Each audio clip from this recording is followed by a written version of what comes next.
மக்களே இந்த western countries எல்லாம் சம்பந்தமே இல்லாம முட்டாத்தனமா அடிச்சுக்கிட்டானுங்க தெரியுமா? அந்த டைம்ல அமெரிக்கா மற்றும் நாட்டோ கண்ட்ரீஸ் எல்லாம் ஃபர்ஸ்ட் வேர்ல்ட் கண்ட்ரீஸ்னு பிரிஞ்சாங்க. யுஎஸ்எஸ்ஆர் மற்ற நாடுகள்லாம் செகண்ட் வேர்ல்ட் அப்படின்னு பிரிஞ்சாங்க. மூன்றாவதாக உங்க முட்டாத்தனமான ஃபைட்டுக்கு நாங்க வரவே மாட்டோம். எங்களுக்கு அதுக்கு சம்பந்தம் இல்ல அப்படின்னு பிரிஞ்ச நாடுகள், இந்தியா போன்ற நாடுகள் தான் தேர்ட் வேர்ல்ட் கண்ட்ரி. ஆனா நாளப்போக்குல இந்த நாதாரிங்க பாத்தீங்கன்னா ஃபர்ஸ்ட் வேர்ல்ட் கண்ட்ரீஸ்லாம் டெவலப்டு கண்ட்ரீஸ். அங்க உள்ளவங்க எல்லாம் எட்டுக்கேட்டோட இருப்பாங்க. தேர்ட் வேர்ல்ட் கண்ட்ரீஸ்லாம் ரோட்ல அடிச்சுக்குவானுங்க. ரொம்ப கேவலமானவனுங்கன்ற மாதிரி கிளப்பி விட்டானுங்க. சரி அவனுங்க சொன்னபடியே ஃபர்ஸ்ட் வேர்ல்ட் கண்ட்ரீஸ் வேர்ல்டுக்கெல்லாம் ஒரு உதாரணமா இருக்கணுமா இல்லையா? ஆனா பாத்தீங்கன்னா அப்படிலாம் கிடையாது. இப்ப பிரான்ஸ் அப்படின்னு உங்களுக்கு என்ன ஞாபகம் வரும்? ஐஃபில் டவர் ஞாபகம் வரும். ஆனா பிரான்ஸ் அப்படின்னாலே எனக்கு என்ன ஞாபகம் வரும்னு பாத்தீங்கன்னா பிக் பாக்கெட் அங்க உள்ள ஸ்கேம் கேம்ஸ் தான். போன மாசம் இந்த யுஎஃப்ஏ சாம்பியன்ஸ் லீக்ல பாரிஸ் செயின்ட் ஜெர்மன் அதாவது பிரான்ஸ் சேர்ந்த ஒரு டீமும் இங்கிலாந்துடைய அர்சனல் அப்படின்ற டீமும் ஃபைனல் மோதுனாங்க. இதுல பிஎஸ்டி ஜெயிச்சாங்க மக்களே. இதுல பாரிஸ்ல வந்து நிறைய மக்கள் ஒன்றா சேர்ந்து நாங்க இந்த வெற்றியை செலிப்ரேட் பண்றோம்ன்ற பேர்ல இந்த ஊரே எரிச்சானுங்க. நிறைய பேர் அரெஸ்ட் பண்ணப்பட்டாங்க. அடப்பாவமே ஒரு ஃபர்ஸ்ட் வேர்ல்டு கண்ட்ரிலேயே இப்படி நடக்குதா அப்படின்னு நினைச்சிட்டு இருக்கும் பொழுது இன்னைக்கு அமெரிக்காலேயே அதே நடந்திருக்கு மக்களே. அதுக்கு முன்னாடி நம்மளுக்கு லண்டன் அப்படின்னா என்ன மக்களே ஞாபகம் வரும்? பிக் பென்,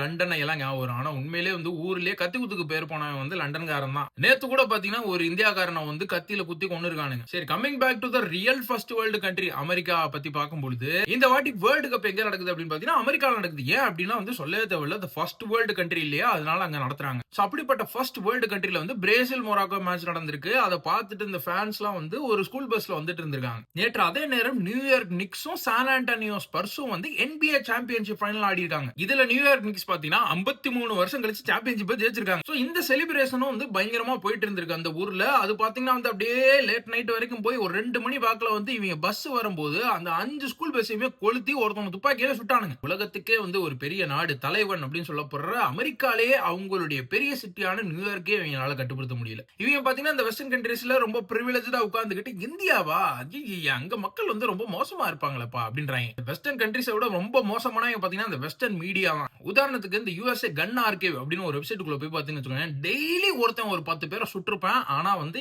எது ரொம்ப ஃபேமஸா இருக்கோ அதான் பேசுவானுங்க ஸ்கூல் ஷூட்டிங் அப்படின்னு. சோ இவனுங்க பாத்தீங்கன்னா அங்க உட்கார்ந்துகிட்டு நம்ம இந்தியால வந்து ஐயோ இந்த மாதிரி கொண்டாங்களாம்ல, இந்த மாதிரி எங்க ஊர்ல நடந்ததே இல்லப்பா அப்படின்வாங்க. இதை விட பெரிய காமெடி என்ன அப்படின்னு பாத்தீங்கன்னா இந்த வெஸ்டர்ன் மீடியால ஈரான் இன்னொரு நாட்டு கப்பலை வந்து ஹைஜாக் பண்ணிட்டாங்களாம். ஆனா அதே நேரம் அமெரிக்கா வந்து சேஃப்டிக்காக இன்னொரு நாட்டு கப்பலை சீஸ் பண்ணி வச்சிருந்தாங்களாம். என்னடா வார்த்தையில விளையாடுறீங்களா நீங்க? சரி இவ்வளவு சொல்றீங்களே, அப்புறம் ஏன் ப்ரோ நம்ம ஆட்கள்லாம் வெஸ்டர்ன் கண்ட்ரீஸ்க்கு போறாங்க அப்படின்னு பாத்தீங்கன்னா நம்ம நாட்டுல பாப்புலேஷன் அதிகம். எவனாலையும் வந்து கம்பீட் பண்ணிட்டு இருக்க முடியாது ஒரு 1000 பேரோட எல்லா விஷயத்திலுமே. இன்னொரு விஷயம் பாத்தீங்கன்னா இந்த கரன்சி வேல்யூ. இப்ப அமெரிக்காவுடைய $1 நம்ம இந்தியாவுக்கு $100. இதே நேரம் இந்தியாவுடைய $1 நம்ம அமெரிக்காவுடைய $100 அப்படின்னா எவனா போவானா? டாடா சொல்லணும் அப்படின்னு பாத்தீங்கன்னா சாக்கடை எல்லா நாட்டிலயுமே ஓடதான் செய்யுது. இந்த சாக்கடை ரொம்ப மட்டமான சாக்கடை, எங்க சாக்கடை நல்ல சாக்கடைன்றதெல்லாம் கிடையாது. சாக்கடை சாக்கடை தான்.